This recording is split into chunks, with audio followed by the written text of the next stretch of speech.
It was the spring of dominance. Europe trembled beneath the rumble of treads and steel, and at the front of it all rode men who believed the future of war had a shape, tall, armored, angular. And that shape spoke German.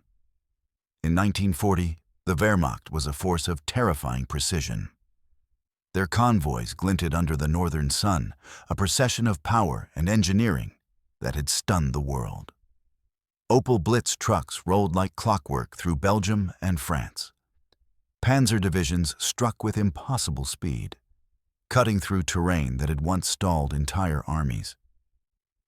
BMW motorcycles, sleek and armored, carried messages faster than radios could reach command. To the German officer corps, aristocrats of war and steel, every vehicle had a purpose, every wheel a lineage.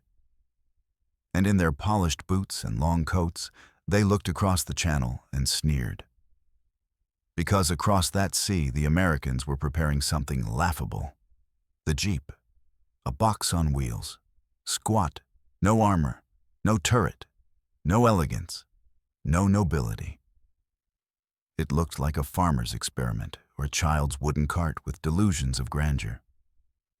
When early Allied scouts rolled them ashore in North Africa, German observers called them toys, not with anger, but with amusement. "They are absurd," a captured officer would later say. "We build machines of war. They bring picnic wagons." But behind that mockery was a hidden fear, one that hadn't quite risen to the surface. A fear the Germans would not name until it was too late. That war, this war, would not be won by beauty or brilliance. It would be won by the ordinary. In the years leading to global conflict, Germany's war doctrine was shaped by centuries of belief that military power was born in superiority, in design, in bloodline, and discipline. German vehicles, especially, were the embodiment of this ethos. They were built with precision tolerances, elegant engineering, bespoke components. A panzer commander knew the parts of his machine like a violinist knew his strings, and it showed. Their tanks could turn tighter, shoot faster, and run longer. On paper. The Americans, on the other hand, weren't preparing for elegance. They were preparing for endurance. In Detroit, in Cleveland, in Toledo, engineers were not sketching dreams of battlefield beauty. They were drawing blocky forms, folding maps around supply routes, and asking one question: how can this move everywhere? Not just where roads go, not just when the sun shines, everywhere. When the U.S. Army called for a light reconnaissance vehicle in 1940, the specs sounded simple: 300 pounds, four-wheel drive, room for 3 men and a mounted gun. But it was the underlying intention that made it revolutionary. The Army wasn't designing a vehicle. They were designing ubiquity. What the Germans viewed as mass production, the Americans turned into mass movement. Their generals believed that every soldier, not just commanders, deserved speed. That message shouldn't take a motorcycle to deliver. That medical evacuations shouldn't wait for ambulances that never arrived. That officers should be able to scout a muddy road without risking a tank. And so the idea emerged. Not just a vehicle, but a solution. Something cheap, replaceable, unimpressive perhaps, but reliable. The Jeep would be born in this strange place, somewhere between necessity and rejection. In Germany, such an idea was unthinkable. To the old Prussian military mind, prestige mattered. A general arrived in a staff car, gleaming, armored, accompanied by motorcycles. A panzer commander climbed from a behemoth, not from a toy. And so when the first images of American troops bumping along the dust trails in North Africa arrived, German commanders didn't feel threatened. They laughed. The vehicles looked unstable. The wheels were exposed. The windshield, foldable. One officer wrote in his report, No protection from rifle fire, let alone artillery. What use is a car that does not defend its passengers? But beneath their laughter, the German doctrine was ossifying. Because by the time Rommel was squinting at desert ridgelines, wondering where the next American move might come from, those same toys had crossed dunes his tanks avoided. They had found paths not drawn on maps, and more importantly, they had arrived fast. Still, in 1940 and 1941, it was too early to see it. Germany was riding high. Paris had fallen. Poland was dust. France was dissected. Operation Barbarossa loomed with the confidence of an empire that believed it could do to Russia what Napoleon could not. And all across the Reich, victory felt not just likely, but destined. Vehicles were part of that belief. War was mechanized, and the Germans believed they had mechanized it best. Even Hitler himself, whose love of grandiose machinery bordered on obsession, toured vehicle factories with satisfaction. He admired the armor, the roar of combustion, the statuesque appearance of each new machine. He never noticed what wasn't there. No small scouts, no humble haulers, no mass-produced light 4x4s that could be tossed into crates and shipped by the tens of thousands. Because in the German mind, if it couldn't intimidate, it wasn't worth building. But in the American Midwest, another mindset was forming. Workers who once built wagons, farm equipment, and railroad engines were now turning bolts on something strange. This small, blocky thing with a name no one agreed on. It wasn't a Ford. It wasn't a Chevy. It was a Jeep. The name itself carried no legacy. It sounded like slang. It was slang. Some said it stood for General Purpose, GP. Others claimed it came from a Popeye cartoon character. No one quite knew. No one quite cared. Because the point wasn't prestige. The point was that it worked.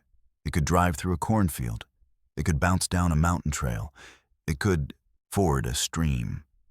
It could carry stretchers, radios, mortars, officers, scouts, tools, or tired men. And when it broke, and it would, it could be fixed by a corporal with grease under his nails. It didn't matter if a German general laughed at it, because that German general didn't understand something yet. The war was changing. By 1942, the laughter had stopped, or at least it had grown quieter. In the Russian mud, German vehicles sat still. Their precision tolerances, so admired in peacetime, were freezing in the cold. Their tires spun in slush. Their tanks broke treads in forests that never ended. Meanwhile, rumors came from the Western Front. The Americans were arriving, and they were bringing those ridiculous jeeps with them. Thousands, one report read. They are everywhere. And that was the beginning of a new understanding. That war, real war, was not a display of mechanical pride. It was a test of movement, of persistence, of presence. It wasn't about who built the prettiest machine. It was about who could keep moving when the world turned to mud. And so ends the first movement of this war symphony, not in triumph or tragedy, but in silence. The kind of silence that follows a punchline that no longer lands. A silence that foreshadows the truth. Wars are not won in parades. They are won in swamps, in ditches, in the places armored minds refuse to go. And in the next chapter of this war, a small, flat-faced vehicle will go there, again and again, and the laughter will vanish. The year was 1940, and America was not yet at war, but she could hear its footsteps. Across the Atlantic, cities crumbled beneath Luftwaffe fire.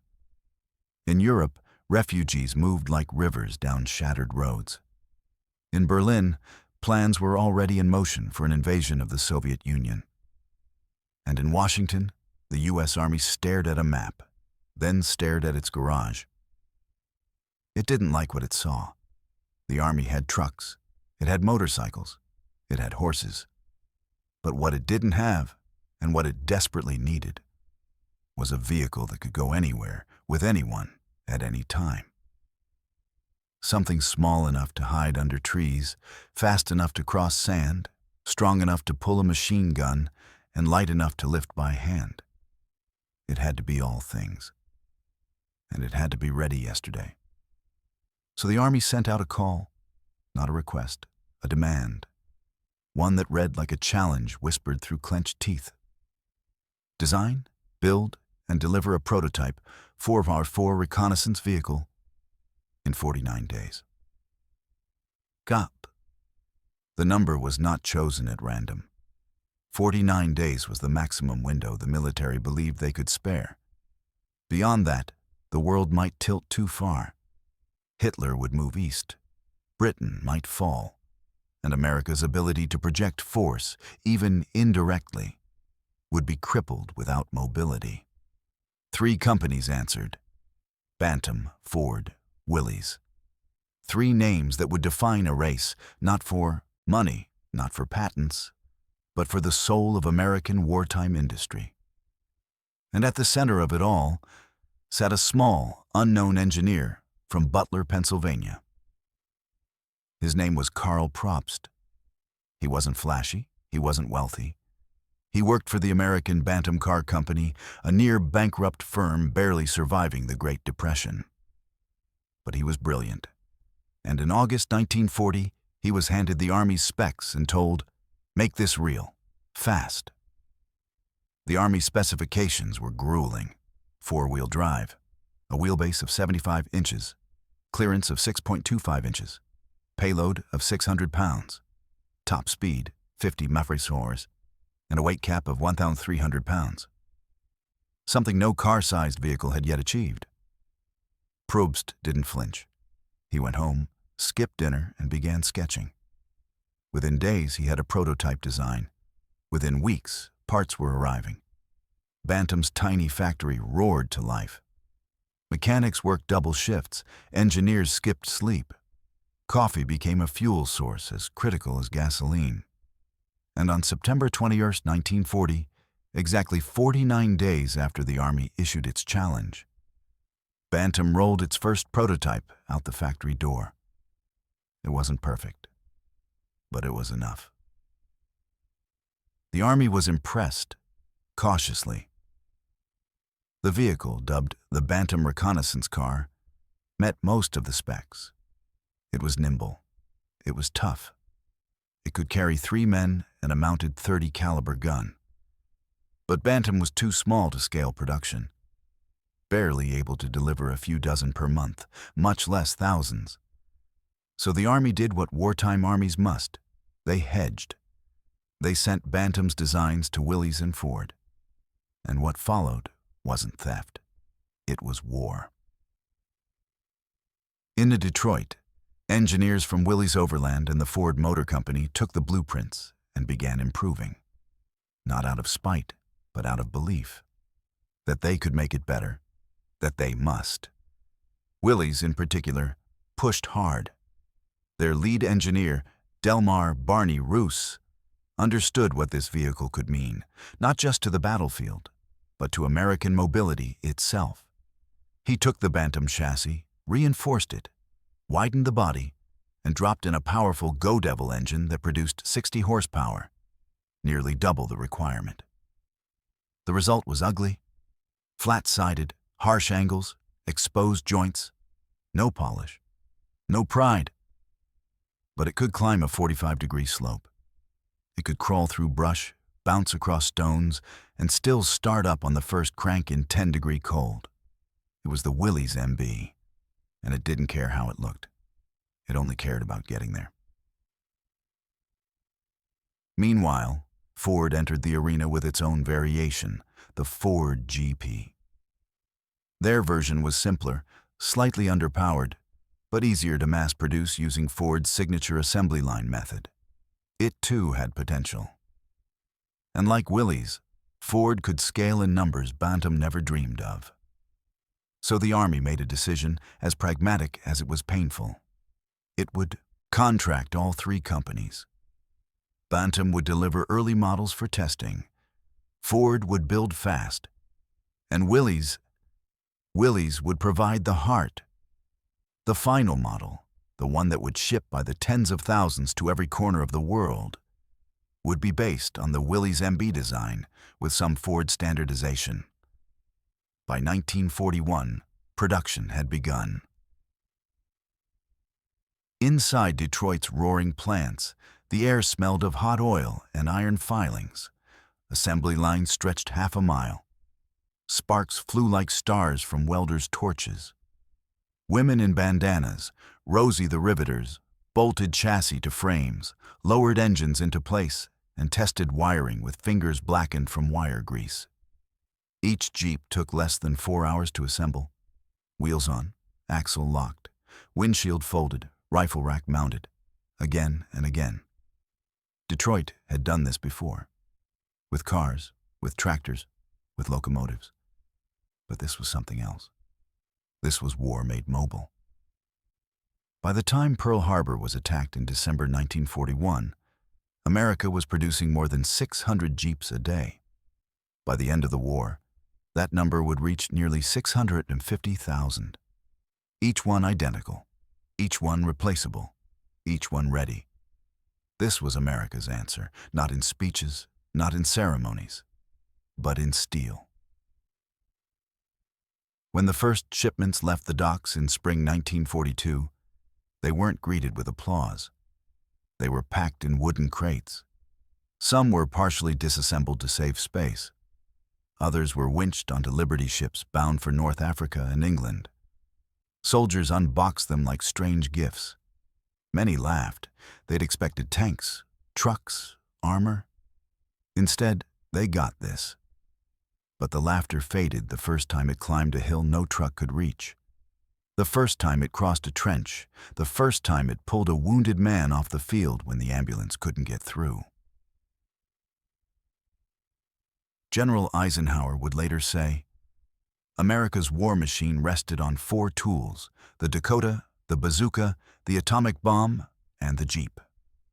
It was not built to inspire awe. It was built to work. And work it did, in the Sahara, in the Alps, in the jungles of Burma, and the hedgerows of Normandy. It carried medics, scouts, generals, radio men, mortars, stretchers, coffins, and hope. It was never glamorous, but it was always there. And in that quiet, utilitarian consistency, the Jeep became something larger than itself. It became the symbol of American war philosophy. Not brilliance, but balance. Not elegance, but effort. Not prestige, but presence. As the first units rolled onto French soil and German scouts watched from shattered windows, they no longer saw a toy. They saw a tide, and that tide was rising. It began not with triumph, but with rain. Normandy, June 1944. The beaches were behind them. The cliffs had been climbed. The dead were buried in wet sand and shallow graves.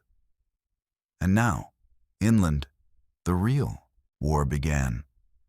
The hedgerows of France weren't just scenic barriers. They were natural fortresses.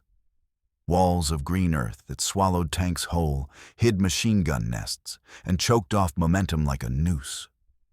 Roads were few. Tracks were muddied. German artillery zeroed in on every obvious route. But then, almost comically, came the whine of a smaller engine. It wasn't a tank, it wasn't a half-track, it was a Jeep, and it had brought coffee. By July, they were everywhere. In the morning mist, Jeeps darted between farmhouses. In the shattered outskirts of Caen, they zipped between craters.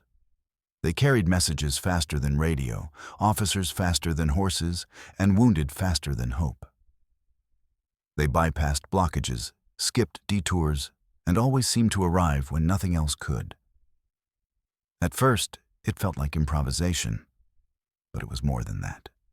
It was adaptation. The Jeep had not been designed for war like this. A war of sludge, of shell fire, of forests that bled and roads that vanished. But like the men who rode them, the jeeps learned. They learned to carry wire spools for communications lines.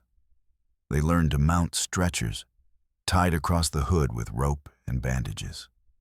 They learned to float, not because they were watertight, but because men sealed the engine block with grease and prayed as they crossed flooded creeks. One GI joked, "There's only two things that scare the Germans now, P-47s and jeeps." Germany's mechanized force had begun with arrogance and engineering. Their tanks were masterpieces, but masterpieces are fragile, and the Wehrmacht had designed for blitzkrieg, not for bogs. As autumn deepened and the rains came harder, the roads of France turned to muck. By November, even the famed Panzer IVs were spinning their treads into the earth. Motorcycles tipped in the mud. Trucks sat idle. Horse-drawn carts, long since retired, had to be pulled back into service. But the Jeep? The Jeep just lowered its four-wheel drive and kept going. It clawed forward, slow, relentless, covered in mud up to the headlights. And when it couldn't go forward, soldiers attached chains, pulleys, or sometimes each other. "Push it," one corporal would yell, and 5 men would shove while a 6th revved the engine. It became a ritual, a rhythm, because the Jeep wasn't just a tool anymore, it was a partner. In the Argonne, it crept silently through pine needles under fogged canopies, headlights blacked out with slotted covers to avoid sniper fire. In Aachen, it delivered crates of ammunition during shelling, the drivers ducking beneath windshields, eyes barely above the wheel, praying each gear shift wouldn't be their last. And in the Vosges Mountains, it did something extraordinary. It climbed, up ridgelines no horse dared, through snowdrifts that swallowed boots. Soldiers lashed gear to the rear and used it as a mule. One GI wrote home, "It's like a mountain goat with an engine. You just don't stop it." By now, German commanders had stopped laughing. They were watching. In captured documents, field reports from German officers began to note a troubling pattern. Enemy light vehicles have no road restrictions. Their reconnaissance is faster than ours.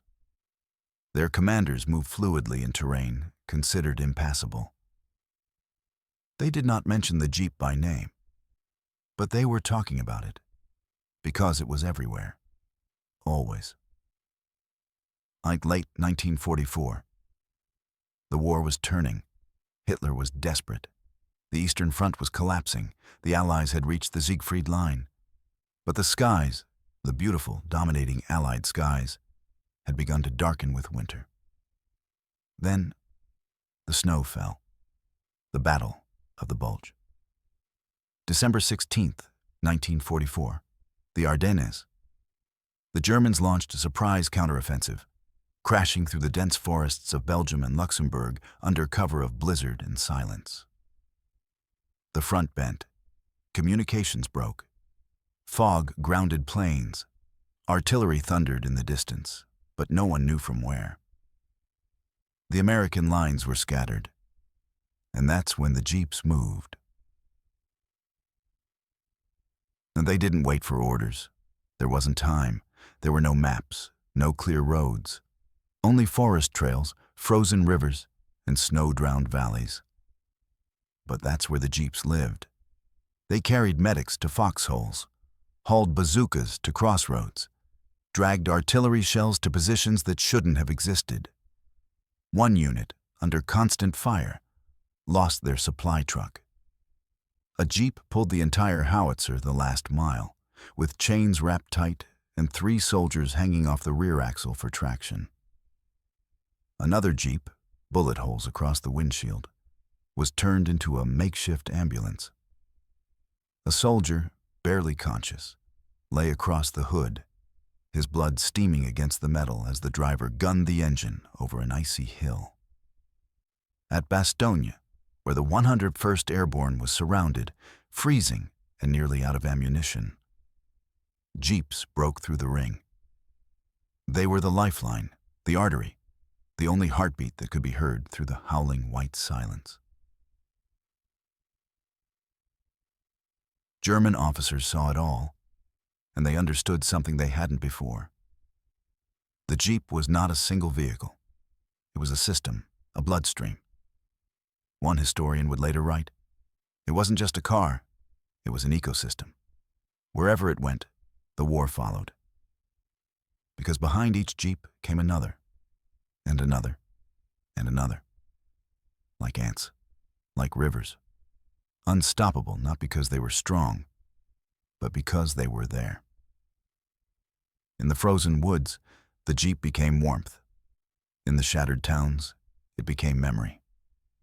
One jeep, abandoned near Foy, was later found riddled with bullet holes, a photograph of a child tucked into the glove box. Another, half buried in snow, had two empty ration cans lashed to its sides and the word "home" carved into the hood. They weren't supposed to matter, but they did. As the Ardennes thawed and the German advance failed, the jeep remained behind, its tires worn, its engine coughing, but still willing. By March 1945, as the Allies crossed the Rhine and rolled toward Berlin, the jeeps led the way, not proudly, not majestically, but inevitably. They weren't war horses. They were workhorses, and they had never stopped moving. And the winter of 1944-45 was the coldest in decades. But the jeep never froze. It dragged artillery through mountain switchbacks. It hauled cables through minefields. It raced across riverbanks turned to slurry. And in the end, it didn't ask for medals. It just waited to be refueled. As war consumed itself, the jeep endured, rusting at the edges, blackened by smoke, blood-stained in places no one spoke about. But it endured, because it was never about brilliance. It was about motion, about presence, about showing up. And in the end, that's what war required most. Not perfection, just persistence. War is not only a contest of weapons, it is a contest of ideas, of how one believes the world should move. By 1944, the jeep was more than a vehicle. It had become a philosophy on wheels. Everywhere it went, it carried the spirit of the nation that built it. Pragmatic, flexible, and democratic. There was nothing elite about it, nothing precious or ornamental. A general could drive it. A private could fix it. It could be welded, patched, or stripped down in a muddy ditch by a man with a wrench and faith that good enough was all that was required to keep moving forward. Across the lines, Germany had chosen the opposite path. Its war machine was a monument to perfection. Every bolt had a purpose. Every component was measured by pride. Their tanks, trucks, and half-tracks were precise, and that precision became their cage. The jeep, by contrast, thrived in chaos. You could leave it overnight in the rain, and it would start. You could lose a fender, bend the frame, tear the seats, and it would still roll. Soldiers joked that it didn't have parts. It had personality. It obeyed no rules, but necessity. It was a field doctor's table, a priest's altar, a gun platform, a mule, a lifeboat, and a getaway car all in one. That resilience reflected something deeper, a truth about America's industrial and political soul. While Germany built for glory, America built for use. Where Germany sought control, America embraced improvisation. And on the battlefields of Europe, improvisation proved the deadliest weapon of all. Look at a map of the Western Front in late 1944, and you can see it in motion. American columns, decentralized, scattered, but constantly communicating, surged like rivers through our France. Jeep convoys turned narrow farm roads into highways of steel and noise. They could reroute around fallen bridges, skirt ambushes, or supply forward units without waiting for top-down orders. In a German division, every decision waited on a chain of command that stretched back to headquarters, a rigid hierarchy powered by doctrine and discipline. But for the Americans, mobility meant autonomy. A lieutenant could act, a sergeant could decide. The Jeep gave the battlefield back to the soldier. General Omar Bradley called it the nerve network of modern war. General Eisenhower, the man who commanded millions, kept one close at all times. Photographs show him standing beside it in muddy fields, his coat flapping in the wind, eyes squinting toward the horizon. The Jeep wasn't just transport. It was symbol and sanctuary, the one constant in a war that changed by the hour. Even General MacArthur, master of the Pacific Theater, chose to ride ashore in one during his triumphant return to the Philippines. The image, MacArthur striding through surf beside a Jeep, became legend. It was the opposite of aristocracy. The leader as soldier, the general beside his men. On the German side, things looked different. Their vehicles were wonders of engineering, complex, over-designed, and hungry for maintenance. The Kübelwagen, the German equivalent of the Jeep, performed admirably in deserts and open roads, but faltered in the mud of Russia and the ruins of Europe. When it broke down, few had the tools or the parts to fix it. A Tiger tank might dominate a battlefield until it ran out of fuel. A Panzer IV could crush anything in its path until the gearbox froze. And their trucks, with delicate suspension systems and specialized tires, clogged the arteries of the German supply lines whenever conditions turned foul. Which was always. The Jeep never cared about conditions. It was content to exist on scraps, fueled by stolen gasoline and repaired with wire, nails, and faith. In one British report, an officer quipped, "If a Jeep can't make it, no vehicle can." He wasn't exaggerating. But the difference wasn't just mechanical. It was ideological. Germany's war effort was a pyramid. Power concentrated at the top, brilliance demanded from the few, obedience from the rest. America's war effort was a web, interconnected, redundant, and driven by millions of hands rather than a single vision. The Jeep was the embodiment of that web, born from many companies, designed by collaboration, and spread by sheer abundance. When one broke down, another replaced it.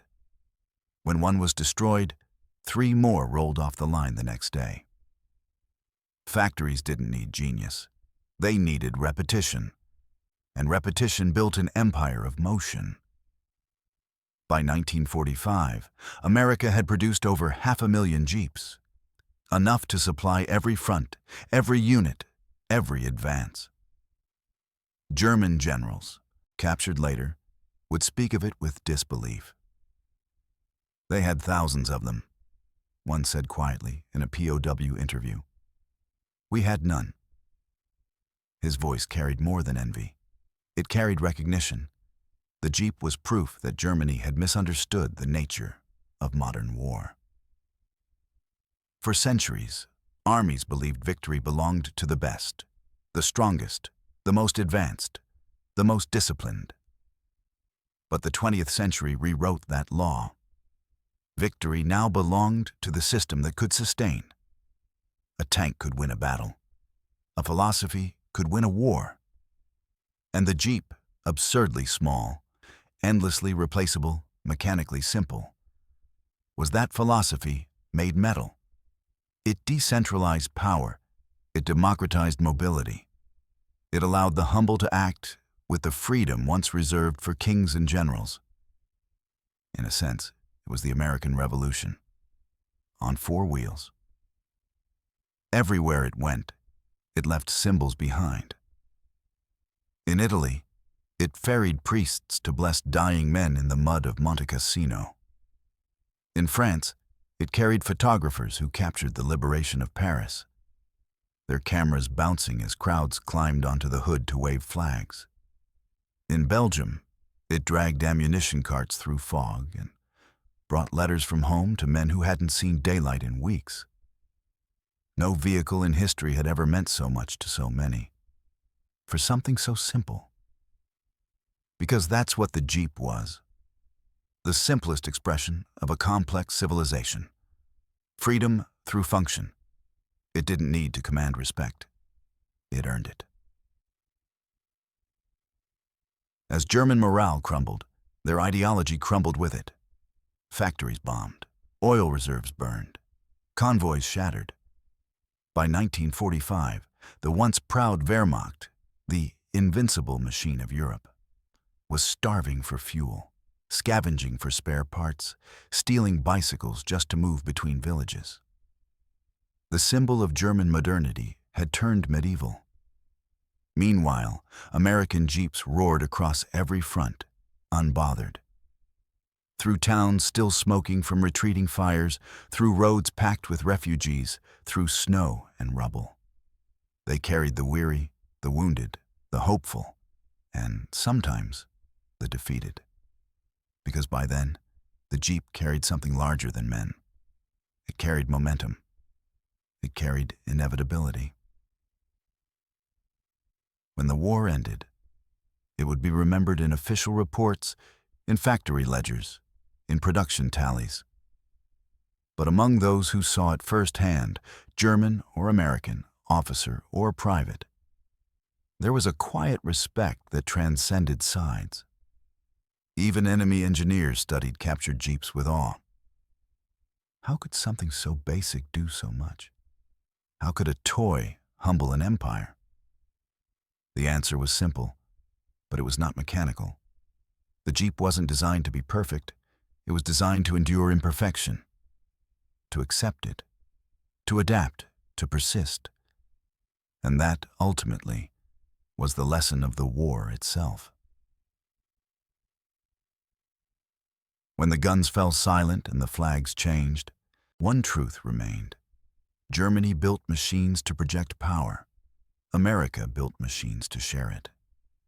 And as those small, mud-streaked jeeps rolled through the ruins of Berlin and into the photographs of peace, they weren't just symbols of victory. They were symbols of philosophy made flesh, a belief that simplicity could outlast genius, that abundance could outmaneuver ambition, and that the humblest machine, made by millions, for millions, could rewrite the way the world moved. The war ended, but the Jeep did not. It didn't go home. Not exactly. It stayed, scattered across Europe and the Pacific, like the seeds of something that refused to die.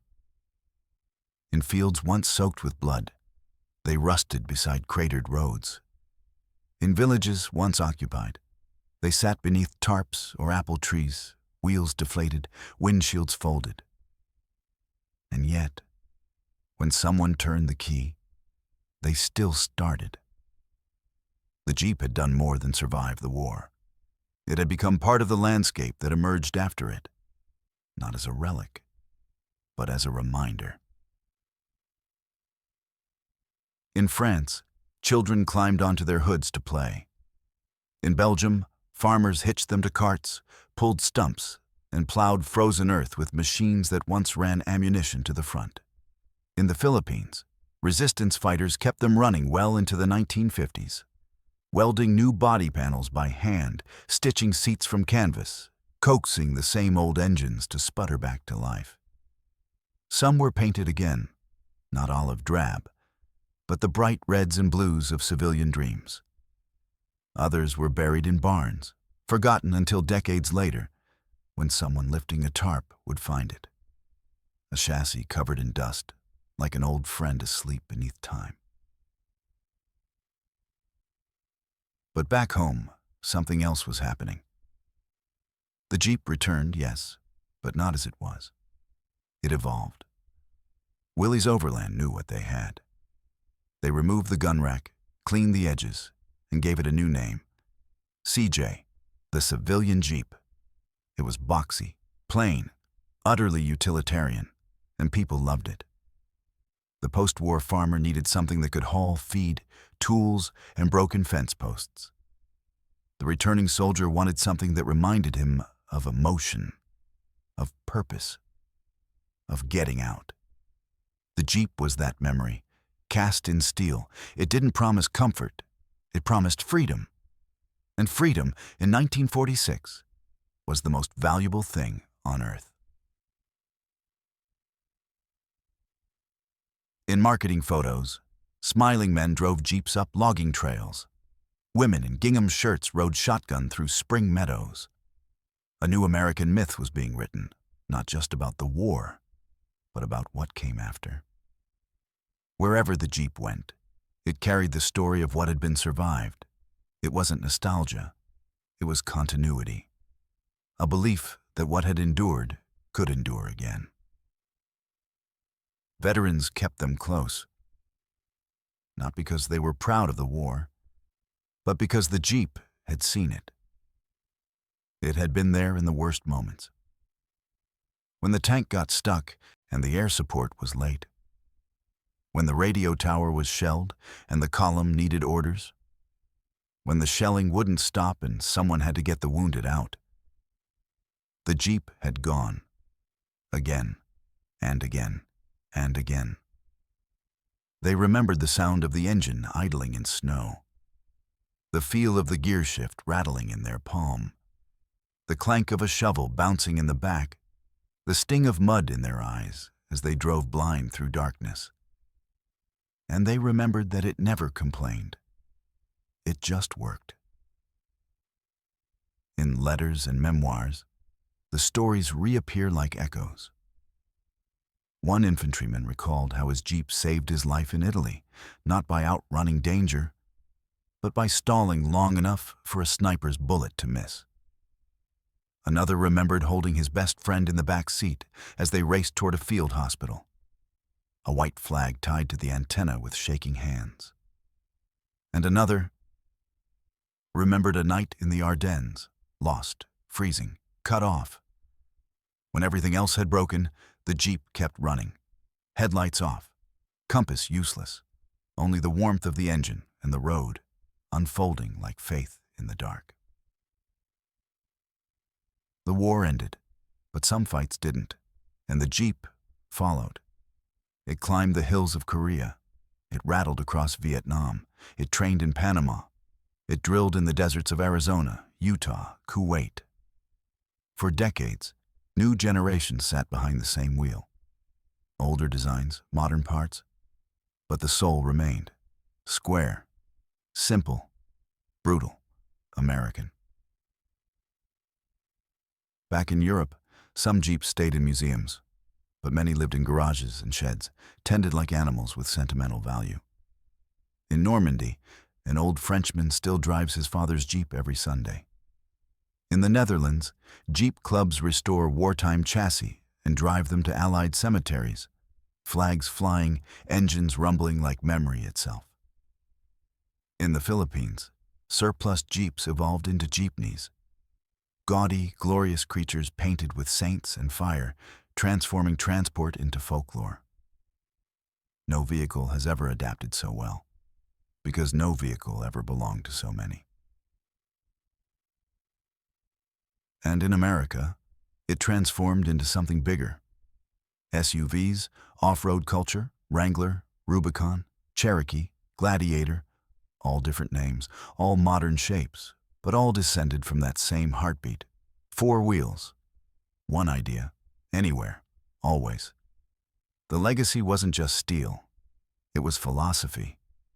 A belief in simplicity, in motion, in not waiting for perfect roads, but building machines that didn't need them.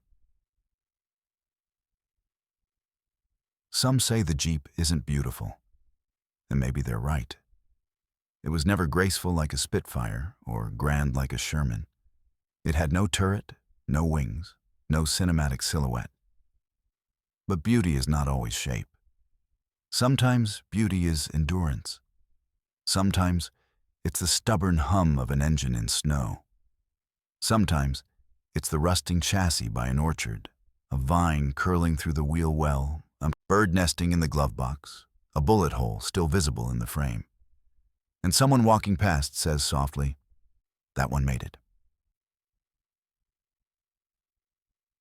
We remember war through its icons. The helmet, the rifle, the flag.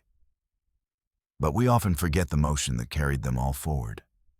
The unspoken, unthanked machines that never stopped. The Jeep wasn't a hero. It was a companion. It didn't lead the charge. It followed through. And in doing so, it brought the wounded home. It delivered the orders that saved a flank. It hauled the wood for a winter fire. It carried the last letters of the dead to the men who still needed to read them. And when the mission ended, it waited. Quiet, low, ready for the next one. Now, nearly a century later, the battlefield is quiet. But in 1,000 forests, barns, and scrapyards, it still rests. Some have vines for seatbelts, some have spiders in the glove box, some have tags from towns that no longer exist. But if you lift the hood, clear the leaves, check the spark, it might still start. And if it does, it will take you wherever you ask. Because it wasn't built for glory, it was built to go. It wasn't elegant. But it never needed to be. It just worked.